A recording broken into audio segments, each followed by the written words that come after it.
All right, ladies and gentlemen, welcome to another community conversation. This is our last one of the semester. And again, this is brought to you by the Siebel Center for Design, which is on the campus of the University of Illinois at Urbana-Champaign.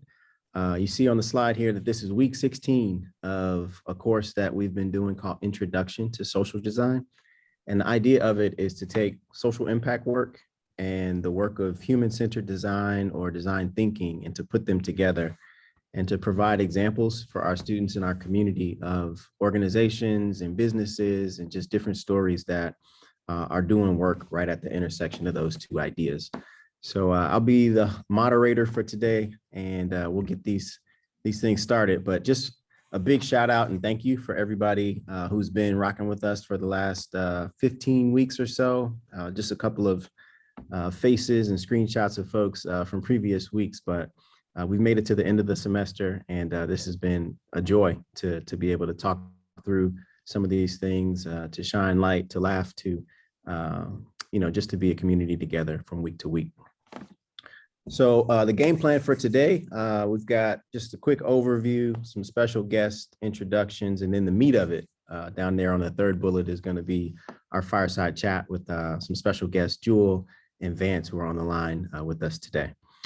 So without further ado, I'll just jump in. Quick introduction of myself, Brandon Middleton. I exist in three contexts. Professional Brandon works at Amazon Web Services on fintech companies, supporting their growth basically by day.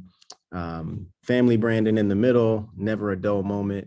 Lots of children in the house, been married for 12 years to my beautiful wife there. And community Brandon is really jazzed up about the community work and the social impact organizations that are doing some really cool stuff in the space. So that's my intro. I'll kick it over to my co-instructor, Bert, to do his. Bert, popcorn over to you, man. Hey, y'all. I'm Bert Strong. I am a lecturer at Siebel Center for Design. And some of my background comes from typeface design as well as interactive arts. And what I do on most days is teach classes like this one with people like Brandon. I think that's all for me. Back to you. Beautiful, beautiful. All right, and this is one of my favorite slides, actually. We've talked to all of these organizations throughout the course of the 16-week semester. We see overflow on the slide, and Vance will get into that in a second, but like the idea that this is not your typical university class where you sit in a lecture hall and just get theory. You're actually getting kind of the voices of practitioners and folks who are out there in the spaces of design and storytelling and entrepreneurship. And the idea that we're able to merge kind of academia with folks that are actually on the front lines is an interesting hypothesis that we had, and it's turned out to be pretty cool over the course of the semester. So big shout out to all of the logos on this slide and even some that aren't on the slide that we've been able to interact with. So yep, that's the team and the roster there. We're going to fast forward one slide to the main event now. Mama taught me ladies first, so I'm going to throw the popcorn over to Jewell first. Jewell, feel free to take 2, 3, 4 minutes to say a quick intro, who you are, where you are, what you're up to, and then Vance will come to you for the same kind of thing before we start the questions. So Jewell, popcorn over to you. All right, well, thank you so much, Brandon, for having me in this social design class. It's really cool. You never cease to amaze me with all the wonderful things that you're doing in society. And so, yeah, this is awesome to be here and to be a part of this for the last class. I am Jewell Hillery. I'm actually Brandon's first cousin. And I'm in the south suburbs of Chicago right now, not far from Champaign-Urbana. I work as a journalist, a television broadcaster for WGN here in Chicago. I went to school at U of I. I studied broadcast journalism, was there 4 years, then went to the University of Illinois Springfield and got a master's degree in public affairs reporting. And long story short, it has been a journey getting back to Chicago, but that journey has taken me from small towns like Rockford and Springfield, Illinois. I was in Jackson, Mississippi for almost 11 years of my career. Never thought that I would have any desire to be in Jackson, Mississippi, but it was truly a blessing to be there and really grew me as an individual and as a professional. And so I'm grateful for that experience. But I came back to Chicago in September. So I've been back home for about 8 months now. I am a native of Chicago. I grew up on the north side in a community called Edgewater near Rogers Park. So people who are like, I'm from Chicago, but they're really from the suburbs. No, I'm really from Chicago. I took the CTA, went to Chicago public schools. And so just living out my dream now. I've always dreamed of being able to work in Chicago as a television journalist and just being able to tell people stories.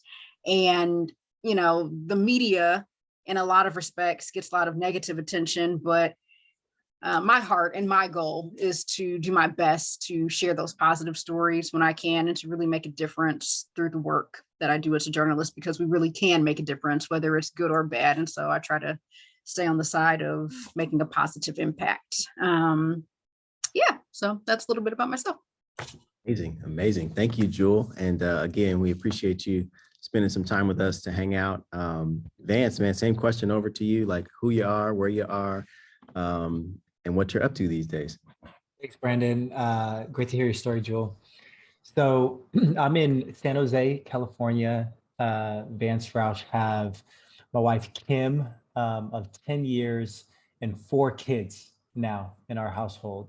But we're done. We're done. No basketball team at the Roush household. We are done. All the kids are under 6 years old. So y'all can pray for me. I receive it.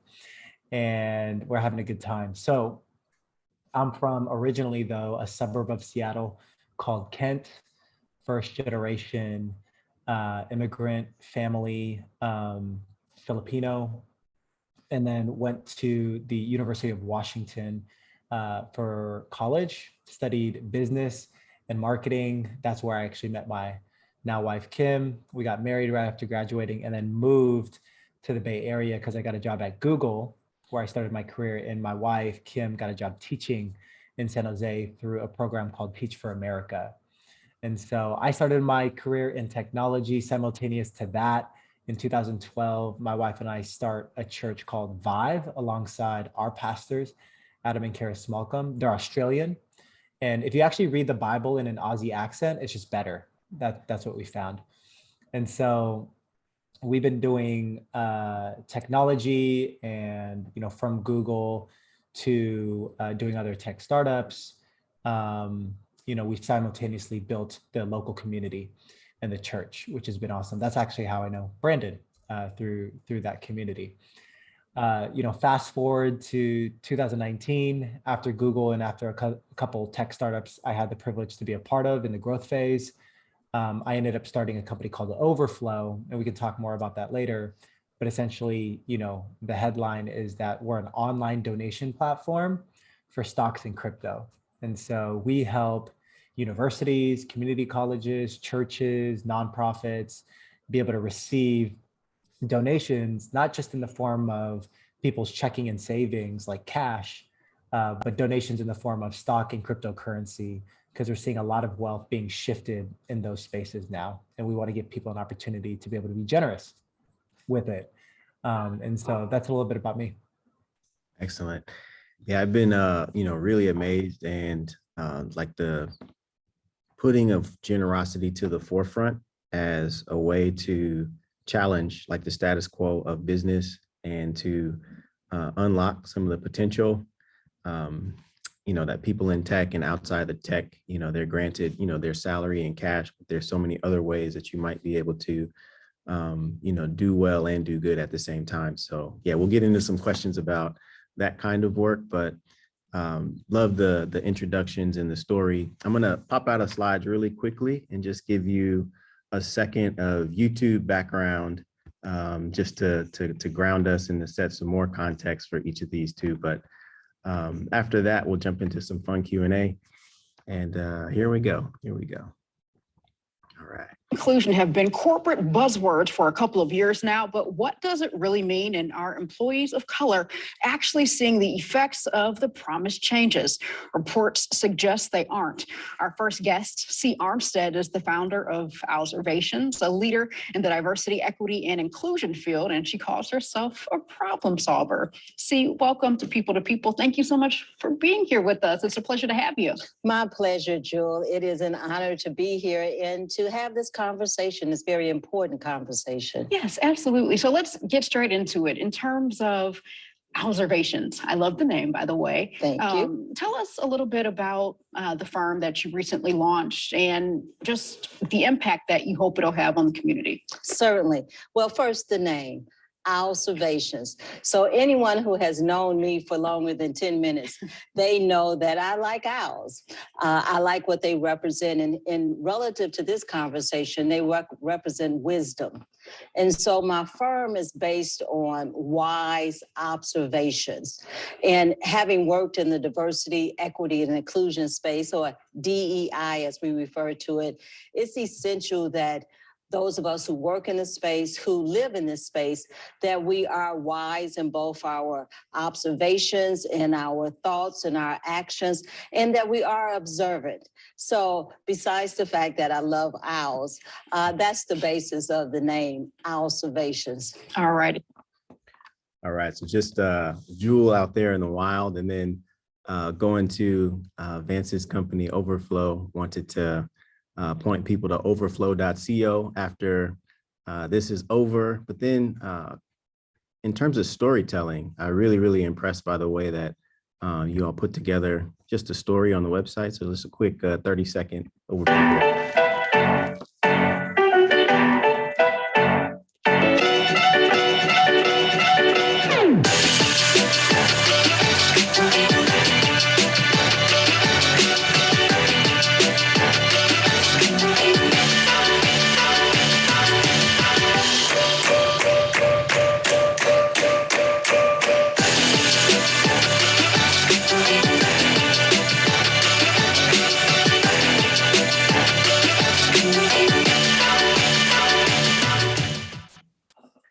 Beautiful.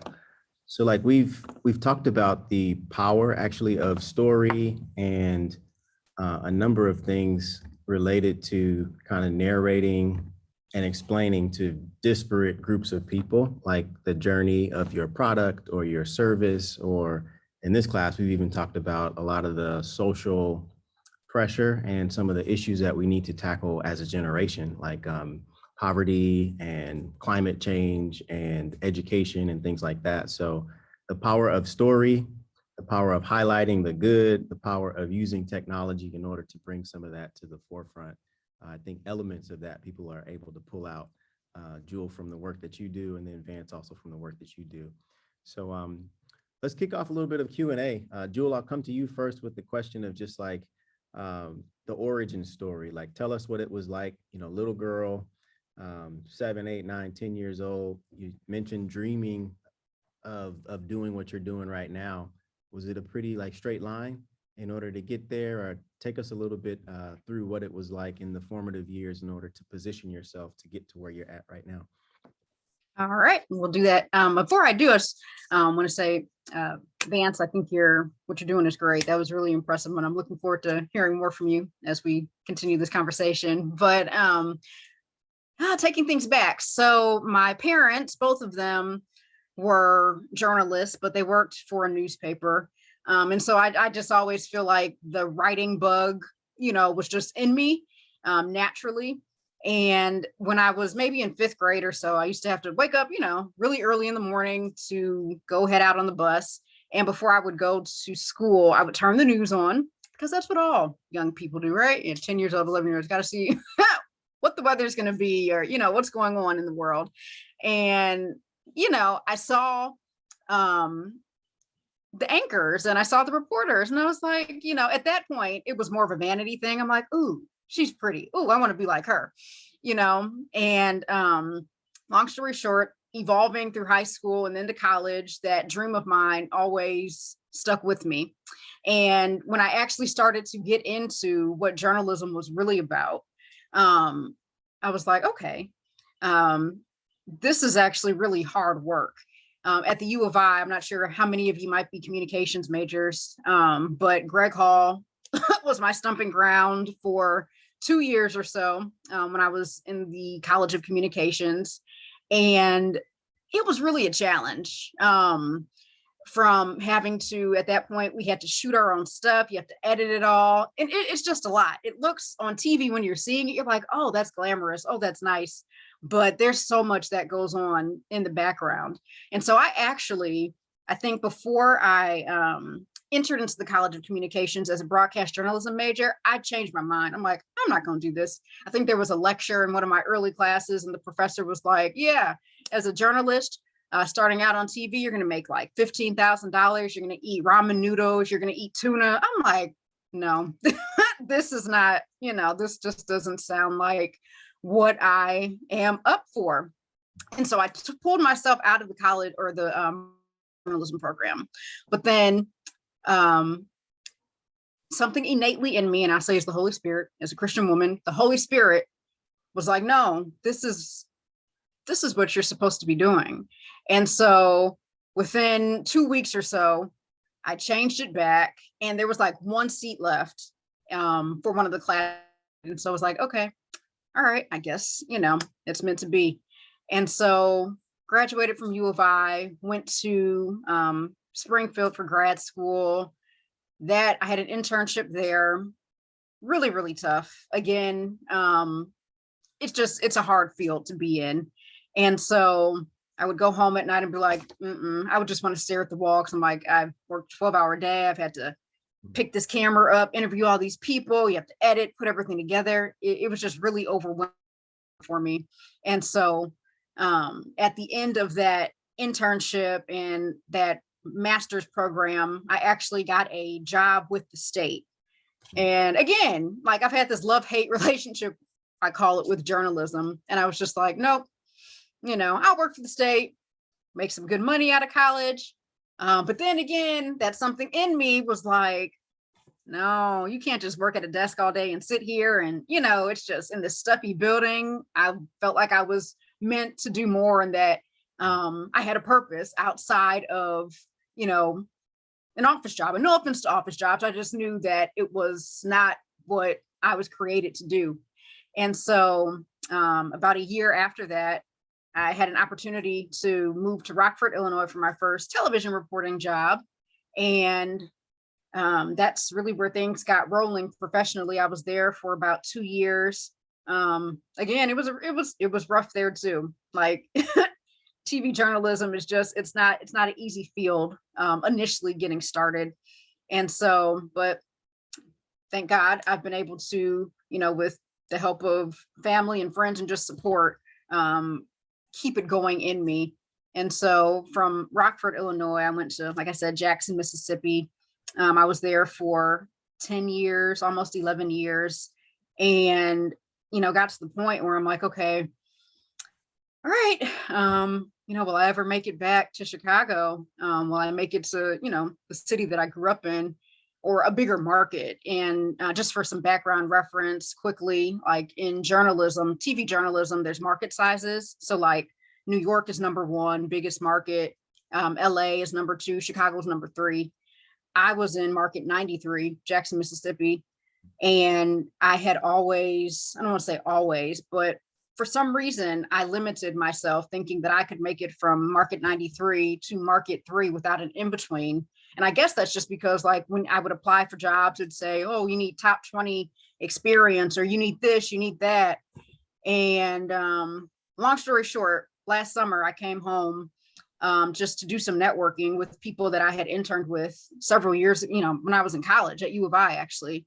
And one thing led to another, and all I can say was divine. And by the end of my 3-week trip, I was offered a job with WGN. And so I give the Lord all honor and glory, but I've worked for it too. I've worked really hard. And so just looking back, I pinch myself sometimes as I'm driving down the streets of Chicago saying, wow, I'm doing what I wanted to do all those years ago when I was a little girl in 5th grade. And so I hope I can be an inspiration to other little girls, other young people who have those same aspirations. And kind of going back to what you were saying, Brandon, was it a straight line? Absolutely not. There have been so many, dips and dives. But I feel like when you really know what you want to do and when you have a will to do it, nothing will stop you. And so, yeah, that's where I am now. And that saying of, the crooked stick being used to draw kind of straight lines. And also kind of the thought that you couldn't have imagined like how the story would actually play out. But I mean, you went from 93 to 3 in one leap, which is amazing. So yeah, I appreciate you taking us down memory lane. And Vance, I want to come to the same exact question. Like, did you always know kind of from a little boy? I see we got a visitor or a dog that's trying to get some wisdom in the background too. That's cool. How did it come together for you? How did your upbringing kind of propel you to where you are? Did you have to take a bunch of detours and turns, or just give us the overview there? Yeah, by the way, that's Ariel, the golden doodle. She's an old lady now, 10 years old in human years. She came into our life right when Kim and I got married. But yeah, I mean, a lot of what informs my experience is being first generation, my parents being immigrants, right, from the Philippines, and some of those principles that were instilled very, very early on. And in the moments, right, when you're kind of going without, in the moments where things are a little bit tight, you kind of don't realize how much that's actually building your character and how much that's actually shaping your worldview and your perspective. That upbringing actually has been one of my greatest secret weapons in my adult career, right? The understanding of work ethic, the understanding of humility, the understanding of not taking anything for granted. And so I think I try to operate from first principle truths, and it's actually what Overflow is built on, is a first principle truth around generosity and giving. But I would say a lot of those kind of fundamental principles is what I try to focus on in terms of how I live. And it's really the ways in which you do things that lead to seasons where you can achieve, and seasons where you can accomplish, and seasons where you can go after goals and things like that. I mean, I didn't have language of entrepreneurship. I didn't have language of technology when I was growing up, right? Grew up in kind of a more rural setting, suburb of Seattle, not really in the mix of, what was happening with Microsoft and Amazon and things like that. I was just removed from that because my parents worked very blue collar jobs at companies like Boeing, right? On kind of the assembly line. So exposure really is the thing that bridges the gap between maybe the context you grew up in and everything that's out there. And so I didn't know like what that would be in the future. I just knew that there's certain principles that I gravitated towards that I wanted to incorporate into my life. And I think when you live in a principled way, combining that with incredible exposure, really that's when you have opportunity, right? And so I would say a lot of that has shaped my life, is making sure that you have the people around you. And I was, blessed enough to have parents that lived by certain principles that I really looked up to. But then as you have opportunities for exposure, being able to take advantage of it, right? And being able to do anything that you can to maximize those opportunities of exposure. Those things for me were college, studying abroad, doing internships. And then all of a sudden you start getting unlocked to a world of, oh, that's how you start a company, or that's how technology works. And it starts propelling you into these new worlds maybe you didn't grow up in. But because you had the fundamentals, right? Because you had the foundations of what it means to be a successful person, to live a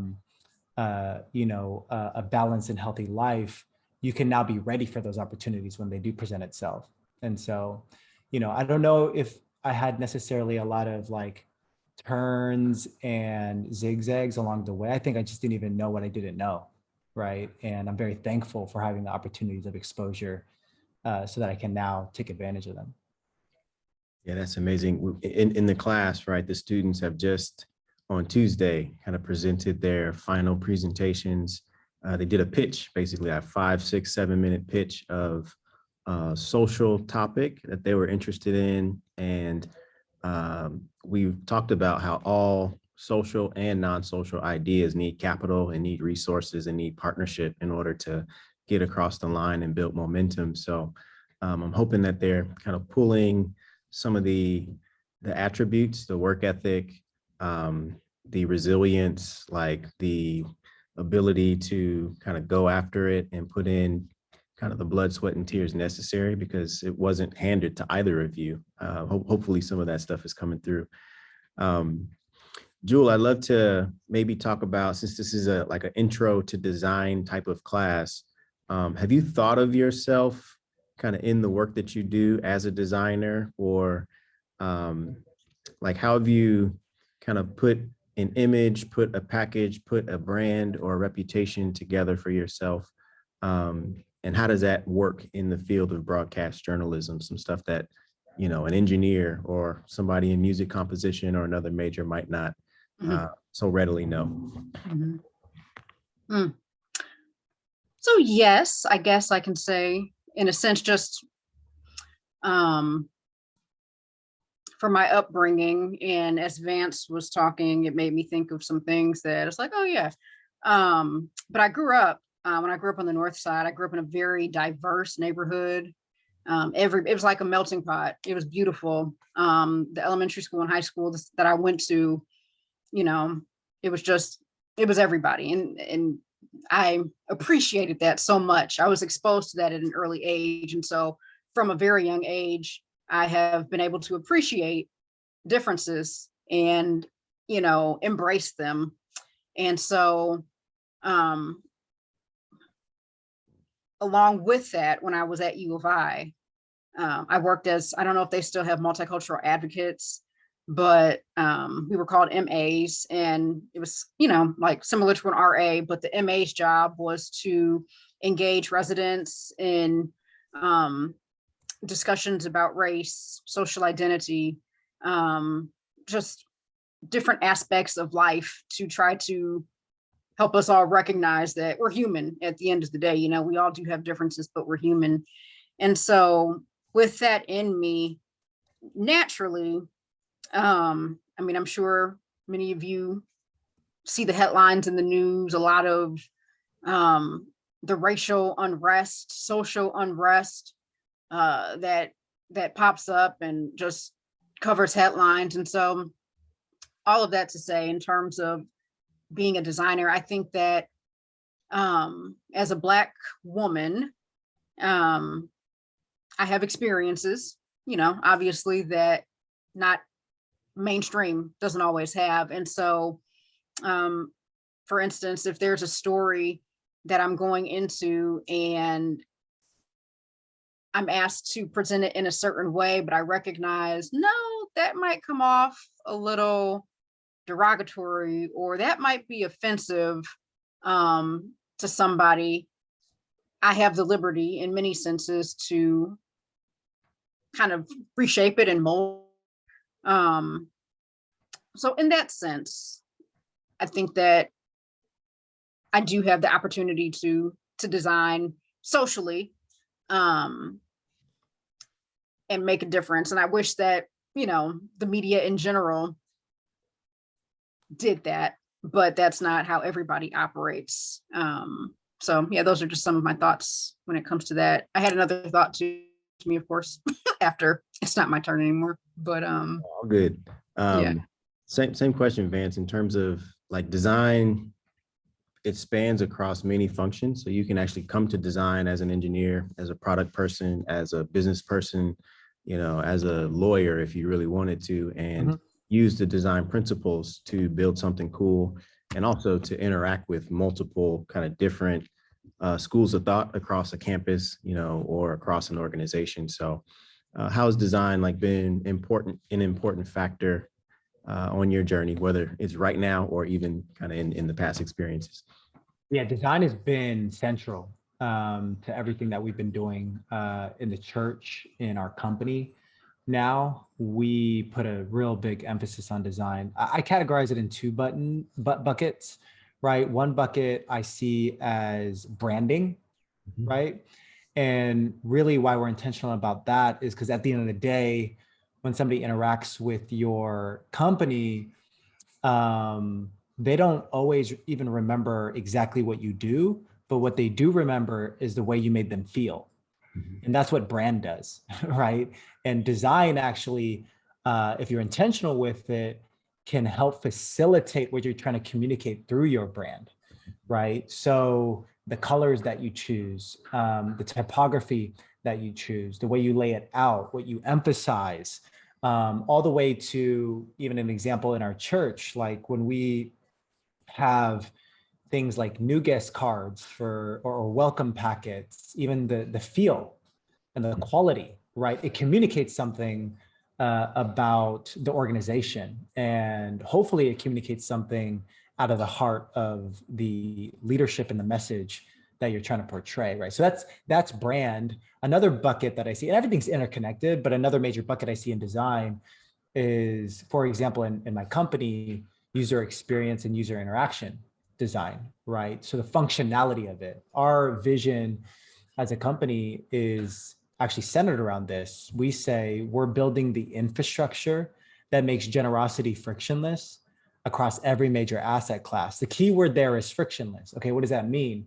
Well, we are maniacal about how can we make it as easy as possible with the least amount of clicks as possible to be able to facilitate a generous gift, right?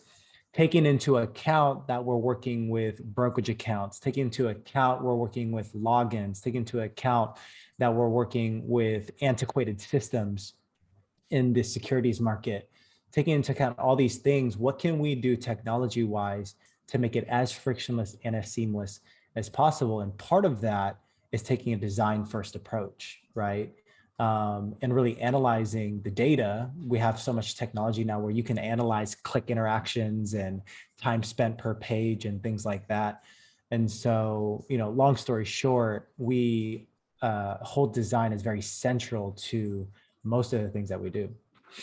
Yeah, that's amazing. We've talked also in the class about kind of a user journey and what it looks like to kind of interview people and ask for data that they give us about their preferences, how we can group folks into different kind of persona types and design based on exactly what they tell us, as opposed to what we thought in our brain that wasn't necessarily influenced by the customers or the users. So to see it in practice and to hear you talk about minimal amount of clicks, frictionless, maniacal about kind of the users and the customers resonates with everybody on the call here. So appreciate that.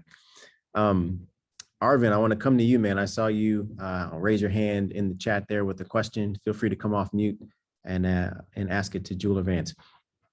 I had a question for Jewell real quick. Mhm. So like I'm in school, in engineering school right now, studying computer science and statistics. And one of the challenges I have is just projecting myself in a way that's like professional, or building kind of like a brand that Vance was saying, but a personal brand, so that when people meet me in the workplace or they meet me like socially, they kind of understand what I stand for.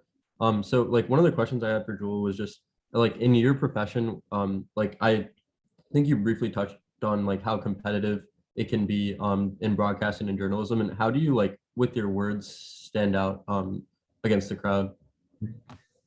So thank you for that question. I appreciate that. So do you literally mean like when I'm on television, how do I stand out with my words, or how do I brand myself outside of being on television?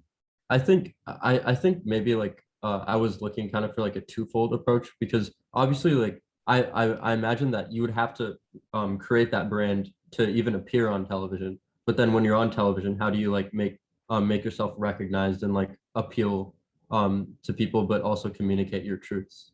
Gotcha. Okay. So as a journalist, ethically, we should be unbiased. We're not supposed to share bias. You know, so if I'm reporting a story about, you know, something political, you shouldn't be able to tell at the end of the report if I'm one way or the other. So I'm always trying to just kind of tell the story, but not from Jewell's perspective, if that makes sense.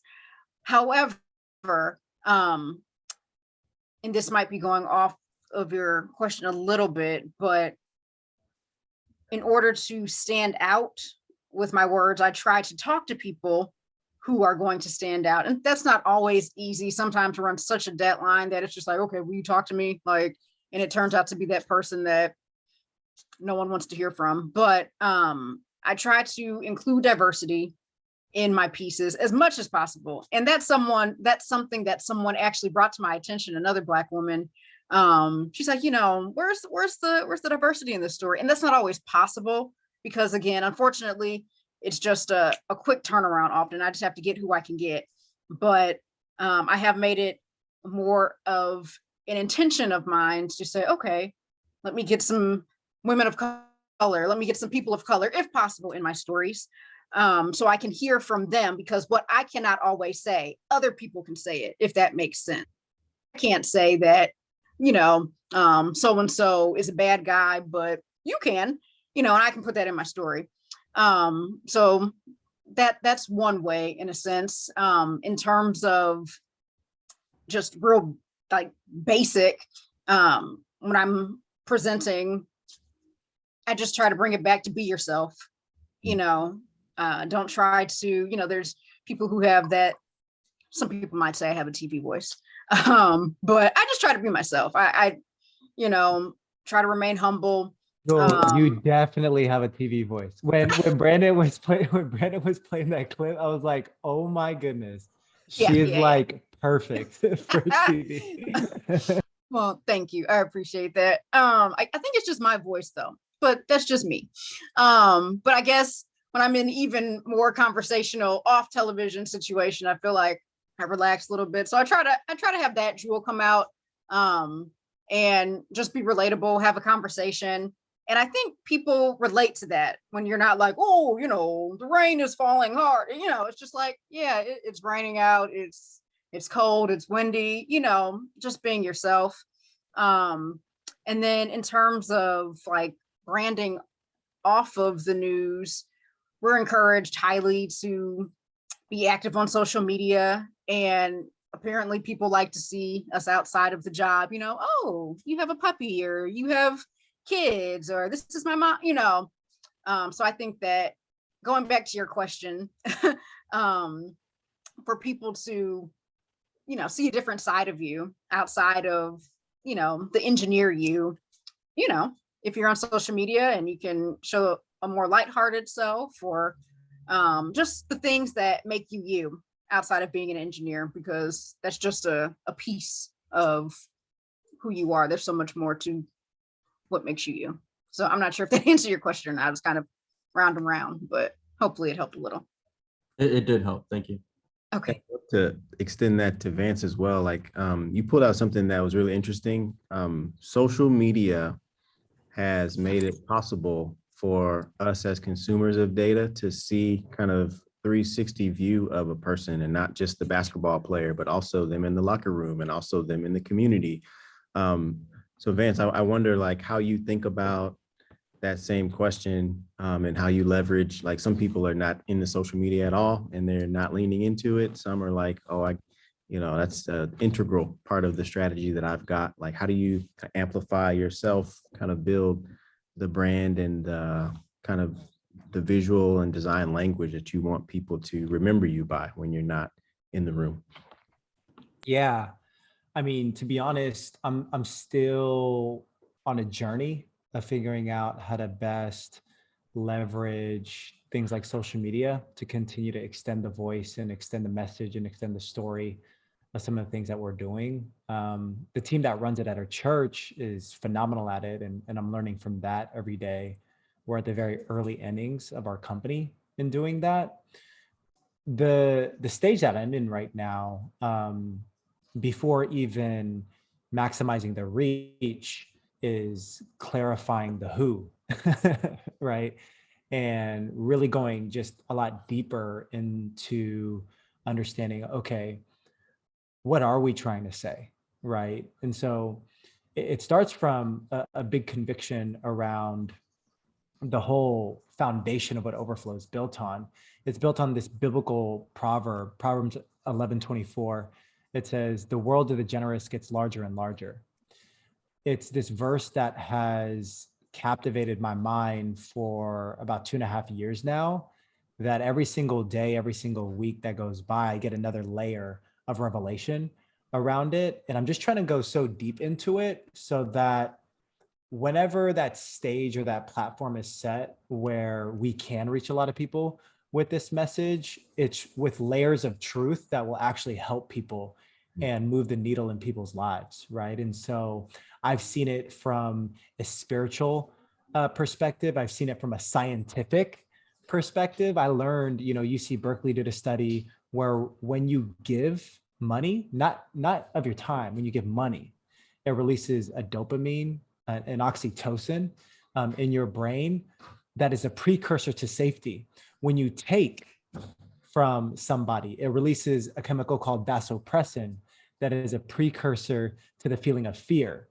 So when I say the world of the generous gets larger and larger, it's not just some poetic language that will look good on a quote on Instagram. No. This is connected to your physiological makeup, that when you take more than you give, you literally will be in a state, biologically speaking, of fear. But if you give more than you take, you will be in a state of security and safety and contentment.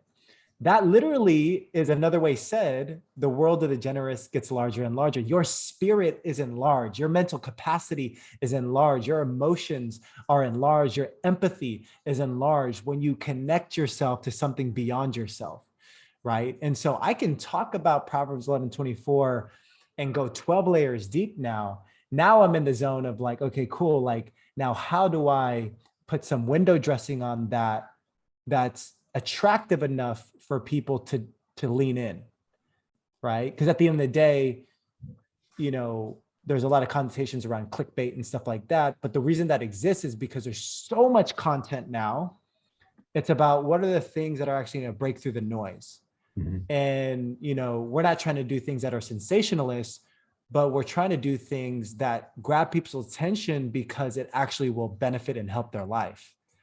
And then we're trying to figure out mediums in where people are, whether it's TikTok, Instagram, Facebook, where we can actually reach them with the right message at the right time that'll actually move the needle in their life. And so I'm still in a work in progress in this. I'm still trying to learn it. We're still in the phase of continuing to clarify the message and how do we merchandise that message in the best way.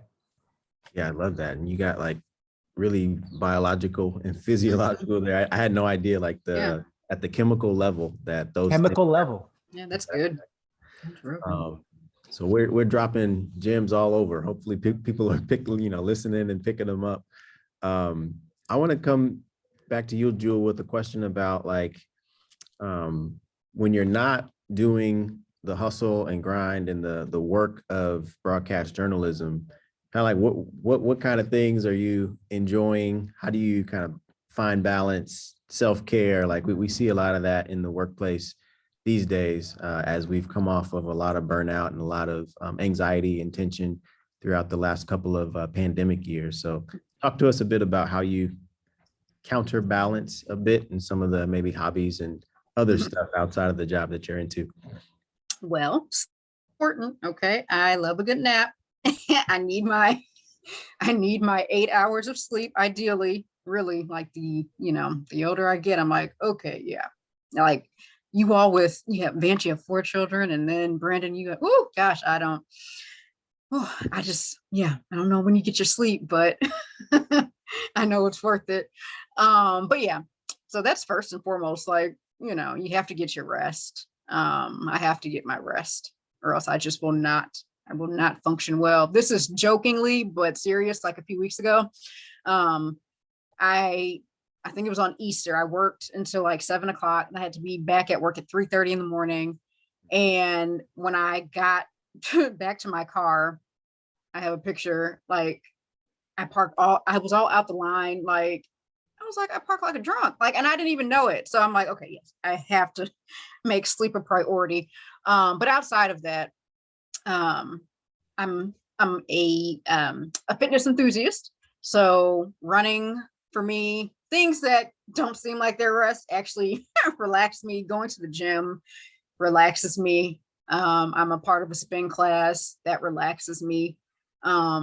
Just helps me to clear my mind from everything going on. I love to dance. I haven't really been able to do a whole lot of it since, we're coming out of the pandemic, but before it, I was an avid salsa, bachata, merengue dancer, would go to classes. There's a dance called stepping, popular in Chicago and the Midwest, that I love to do.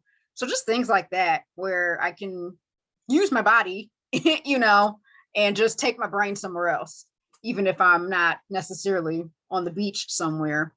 I love traveling. Haven't done a lot of that also in the last 2 years, but hoping to get some more travel in, and just like family, being back home in Chicago. I did not recognize how important it was to be with family as much as I could when I was away for so long. I knew it was important, but it got to a point where I'm like, okay, I want to be able to spend time with my family, not because they need me or we need each other per se, like because of an illness, but just so we can enjoy each other's presence. So yeah, those are some of the things. Nothing major, hardcore, hang out with friends, go to the movies, that type of thing. But yeah. Get my hair done. Oh, and massages. I love good massage and getting my hair done. So +1 and hashtag goals to all of those fitness ones. I'm probably way behind you, but I'm trying on this side. Same thing for you, Vance. Like, how do you, you're juggling the children and the pets and all that as well, but like, I'm sure you've got some hobbies and some things that you like to get into when you kind of take the work brain and put that down. Yeah. I'm probably not the best to ask this question because the work brain doesn't seem like it can stop in certain seasons. I try to be really routined.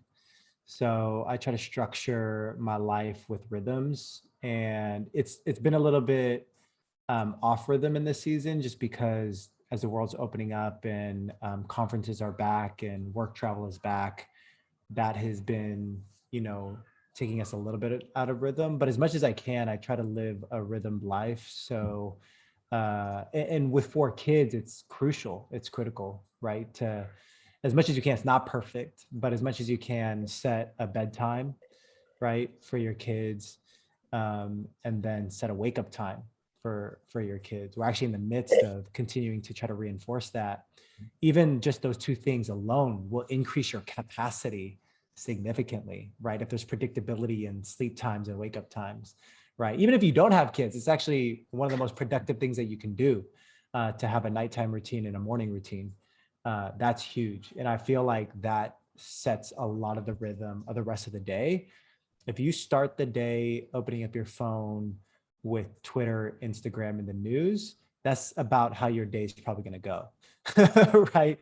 But if you start with prayer, meditation, gratitude, that's probably how your day is going to go. That intention is huge. There's other rhythms too, like, so I'm married, and I'm excited. We're excited for celebrating the first 10 years. If we're going to be excited for the next 10 years, we got to continue to invest, especially because we got 4 kids now. And so as much travel's kind of thrown it off a bit recently, but as much as we can for most of our married life, things like date night have been really critical for us, right? Having a consistent night where we can both look forward to, and orient around, okay, this is our time to catch up, to connect, to go deeper. And just that being set on something as practical as like the calendar, right? Is revolutionary. And actually, it's interesting, like we mentor and pastor a lot of couples, like that's actually not the norm when we talk about that, people are usually like, that's revolutionary. And that's cool. Like that, right. It's just like, oh, okay. And so once you start setting those things, it's like children, right? They actually are longing for boundaries. It's funny, right? Like boundaries actually produce freedom. You think freedom produces freedom? No. If you have no boundaries, you're actually enslaved to no boundaries, right? And then life is chaotic. But if you can put guardrails and boundaries and rhythms in place, that actually leads to a healthy, balanced, and enriching life. But I'm a work in progress. It sounds good with the talk track, but it's implementing it day by day is difficult. Yeah. And even like in design, right? We can only like work on sample sizes, right? You can't like boil the ocean and have the whole world in, V1 of your little prototype. You've got to take a smaller thing, test it out, iterate on it, and then put that next version out. So I think both of your responses kind of are points well taken, even as we apply them kind of as students of design here. So yeah, thank you. And I see Arvin, that comment in the chat. I resonate with that as well. And I think part of the focus of the class, right, when you call out all of the different logos that we saw that are doing the actual work of serving and giving back. I guess I didn't realize at the chemical level that that was happening as they did their work and as we try to support and give visibility to what they're doing. But it all makes sense. Like at the end of all these conversations, people are like, man, I'm so glad I did this. I'm so full from it. And now I think Vance's comment kind of gives us a little bit of context and background as to why, because it seems like humans are wired in order to kind of uphold those principles that he talked about. So thanks for the comment in there. I'm going to shift over to maybe a question about like the future and like leadership.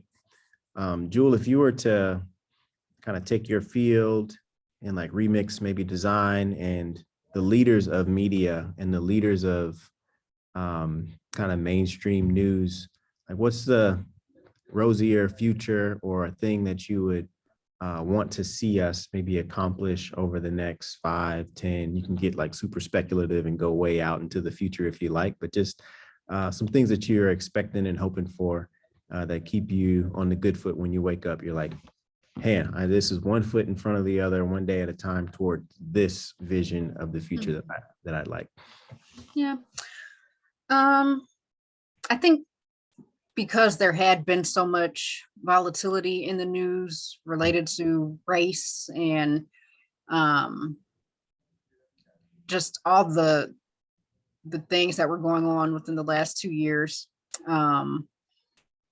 that a lot of networks have actually ventured to doing more positive news. So it's not all just flood, death, gloom, but there are more programs for, the positive things, the happy things, the things that are not crime and fires and, just all the things that people actually don't watch the news for because it can just be so depressing. More lifestyle oriented programs that are deeper in terms of the time that goes into them. And so I haven't seen anything particular like this, but I can, no, ABC, I think it's ABC. They have a platform now. It's Race and Culture, I believe. And so that's just completely dedicated to stories about people of color and going deeper into cultural issues versus just, you get a 30-second story on the news. And it's a lot of that is time. Like in general news and reporting, you get just a very short amount of time. And so that can be a hindrance in many respects because you can't put the whole story, in a minute and 30 seconds or 30 seconds. Like the newspaper, they can do a better job at that. Radio, they can do a better job at that. But I feel like in the future, hopefully, things will, just continue to be more positive and there'll be more avenues of, just deeper thought, delving into issues versus just presenting it and, forgetting about it. Or if there's something that's profound happening, just taking more than 1 minute and 30 seconds to to present it on air. But at some point, turn it into more of a magazine format where there can be thought partners from different parts of society to interpret what's going on and allow the viewing audience to be a part of that too. Yeah, it's interesting that many more people these days have microphones. So like if you've got a social media account, like you've got, a vote and a way to create and to put your, opinions and your voice out there. So interesting, the constraints that you mentioned, 30-second slot, 60-second, 90-second commercial, print, all of that from the old school. And then like the giving of the microphones to the new school and like this new creator economy, like that's all kind of being remixed and multiplied together. So I think we've got a cool opportunity as this generation and the next one, but then also, to whom much is given, much is required. So you're hoping that people are taking some responsibility, like when they pick up their mic, and that they're being, gentle and using care and sensitivity. So we got a mixed bag right now, but yeah, thanks for those comments. And Vance, I'll come over to you. Same question about leadership and futurism. Kind of what are you looking to accomplish? What are you hoping to see? Yeah, I love Jewell's perspective. I mean, in terms of specifically future of leadership, what I'm excited about is what I don't think the future is more of the extremes, right? And maybe I'm optimistic in that. But what I do feel like is that there's going to be a reversion back to the middle, and a little bit more centrism and a little bit more empathy on both sides to come together and to actually be solution oriented. That's why I like technology so much. And I don't necessarily agree with all technology companies, but the idea of technologies to solve problems at scale is something that I'm really passionate about, right? And so I think if we could be solution oriented, and not so focused on the wrong outcomes, ultimately, I think that's what people are longing for, right? They're longing for, okay, hey, like let's not just stay at the extremes. Let's actually try to see another point of view, another perspective that's in alignment to actually solving the core problem that we're trying to solve. And so I'm excited for more leaders that actually have that perspective, to feel the confidence and the courage to actually have a voice, to voice that out, right? To actually make the middle cool, right? To make a little bit more of that balanced perspective cool. Because, historically, at least in the last, several years, it hasn't been, right? What's been cool is like, how extreme can I be to get as much attention as I can, right? And hopefully we can start, modifying that attention a little bit to things that actually solve problems. Yeah, I love that. And I think my brother-in-law, he gave me a visual to consider. Like if you think of kind of a line with two extrema, he said often like the people that are on the furthest points, it's more like a horseshoe where the two people on the extremes are actually closer than they think. That's true. If you were to just take the time to listen to kind of the other side, you see so many different pieces of similarity. And I think we've got opportunity as designers because we cut across so many different functions, and like the practice of empathy and active listening is a skill that we bang into the students and the people who study design. So I'm really actually excited to take those lines and turn them into horseshoes. There you go. I like that. That's a great visual. Yeah. So if we've got any last questions in the chat, I know that we're at the top of the hour here. Like we always do at this time, I'm gonna get ready to take a little bit of a selfie with the group here. But before we do that, I just want to say, a big thank you again to Jewell and to Vance for making yourselves available. And I think we've covered a bunch of things that shine light for current students who are about to go out into the world and do interviews for internships and like graduate and go off, to demystify kind of what it's actually like to walk a path and to have it be maybe centered from diverse perspectives is something that we wanted to do with this class. So whether it's women in leadership or whether it's, Black and brown focused stories that don't always get the light and the shine, I think we've done a pretty good job at trying to surface some of those. So Jewell and Vance, thank you for helping us to keep that wave going here. Been a pleasure. Thank you. Absolutely. Okay, so let me, I'll stop my screen share quickly and let's see, I'll come out of this. And if you want to come on camera for a couple seconds here, let's try to knock this selfie out. So all you got to do, I'll give you a 5 count. And 5 and 4 and 3 and 2 and then 1. Here we go. All right. So I'll send that out to the group. Go back into screen share here. But any last questions before we jump into just some final words? Jewell, I'll come to you, and then Vance for just another minute to say any last things if you want to leave the students with a charge or with something that you think would be interesting for them to consider as they keep going on their path. So Jewell, I'll send it over to you, then Vance, and if there's any questions, feel free to put them in the chat.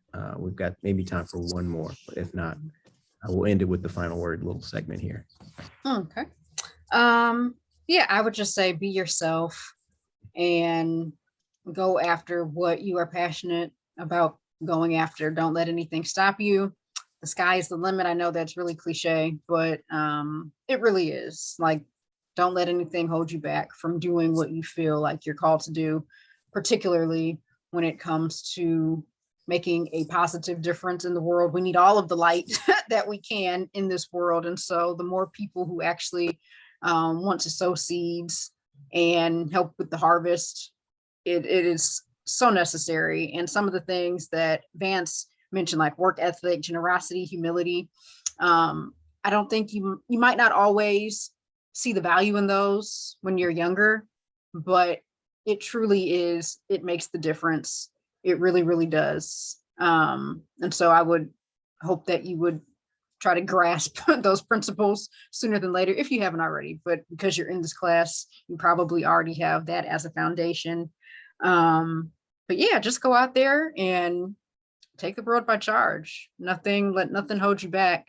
And then I just wanted to mention one thing to Vance, which I forgot to mention in my intro, not forgot, but as you were talking and, in terms of what overflow is, it reminded me that I worked for 5 as a development and director for an urban Christian school in Jackson, Mississippi. And so that was my job, was helping to raise money and, seeking people to be generous for a good cause in the neighborhood. And so anyhow, I was just going to say, I was going to share your information with the folks at the Redeemer School in Jackson, Mississippi. Love that. Jewell, Yeah.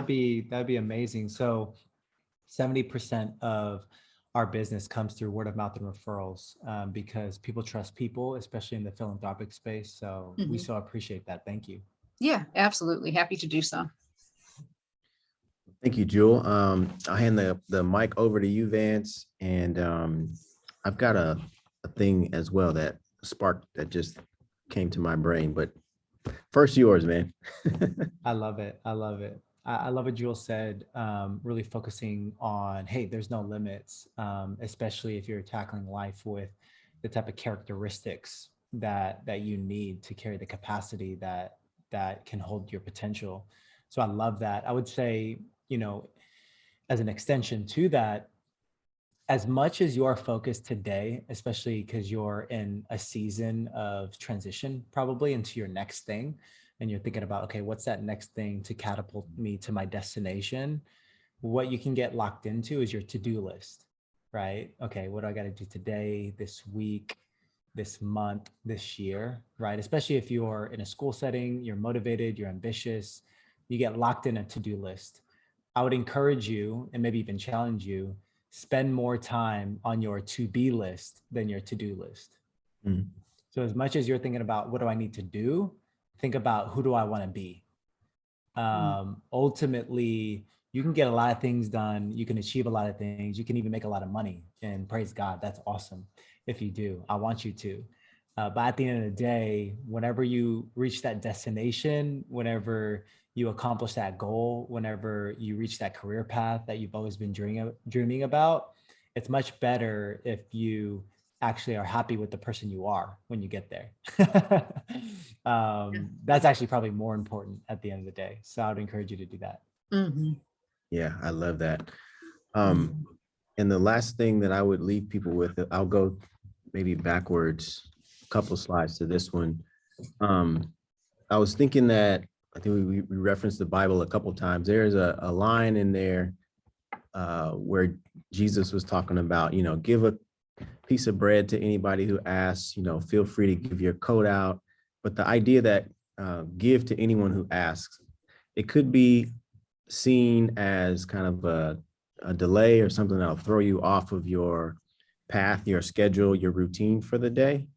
But one of the themes that over these 16 weeks we've heard time and time again is that when you stop to take a second to actually give of your time, give of your resources, give of your stories and your energy to other people, that same principle that Vance talked about, where chemically and biologically what happens to you when you give. It's interesting that it's come full circle in so many of the careers that we've heard about, because they always started from this limited perspective, this limited place. And then when we end up talking to them, it's what they're living in today is actually wilder, than their biggest dreams that they ever had when they were like a little kid. And I think through the lens of stopping and making yourself available and giving and being generous, like to the theme of today, I just encourage people to find whatever university, YMCA or Overflow or United, whatever's in your community, whatever's in your purview, just plant those seeds. Say yes, take that chance, shoot that shot with, that mentee or with that organization that is just starting and growing, and they're not established and national and worldwide today, but you never know, what that's going to turn into, what that's going to grow into. And hopefully like this series, it'll live on YouTube as a playlist for a long time. So the people that are on right now, but then also the people that'll view this in the future, I hope they get a little bit of inspiration. A couple of ideas have been planted in this little session that we've had. But yeah, my charge is just to get involved, give to anybody who asks, and over time, kind of those seeds will turn into something beautiful at the end. So yeah, with that, I'm happy to send y'all off. We've had a great semester. Congrats to all the students for turning your papers, your projects, and all the success to you as you finish up maybe those last exams. And to us working folk, happy Thursday. Have a great weekend. Be kind to yourself, drink water, mind your business, be kind to your kids and your pets and all that. And we'll see y'all next time. Thanks, Fran. Thanks, everybody. Thanks, Jewell. Yeah, thank you. Thanks, everyone. Bye. Thank you.